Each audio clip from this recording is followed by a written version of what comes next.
और इधर शादाब, नवाज और उसामा की तरह अगर मुझे भी मौका मिलते तो कुछ मुख्तलिफ करता। उस्मान कादिर ने कहा। पाकिस्तान के साबिक इंटरनेशनल क्रिकेटर उस्मान कादिर का कहना था, मैंने अब ऑस्ट्रेलिया में ही रहने का फैसला किया है, यहाँ रहूंगा और खेलूंगा।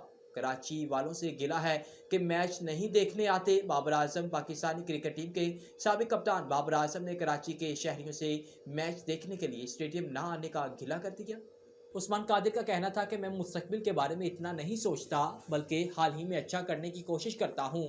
कौमी टीम के साबिक खिलाड़ियों ने कहा कि शादाब खान, मोहम्मद नवाज और उसामा मीर की तरह मुझे भी मुसलसल मौका मिलते तो मैं कुछ मुख्तलिफ कर पाता। इनका मजीद कहना था, पहली दो सीरीज़ में अच्छा करने के बावजूद मुझे बाहर बिठा दिया गया, पसंद नापसंद ज़्यादा होती है। उस्मान कादिर ने यह भी कहा कि मुस्तकबिल में क्या होगा मैं कुछ नहीं कह सकता, यहाँ क्रिकेट खेलना है और हो सकता है कि अगले साल मुझे मेलबर्न क्रिकेट ग्राउंड में खेलता हुआ देखें। क्या रहे कि उस्मान कादिर ने एक वनडे और 25 टी20 इंटरनेशनल मैचेस में पाकिस्तान की नुमाइंदगी की, मगर अब ऑस्ट्रेलिया में ही क्रिकेट खेलने के प्लान के साथ वो दोबारा ऑस्ट्रेलिया चले गए हैं।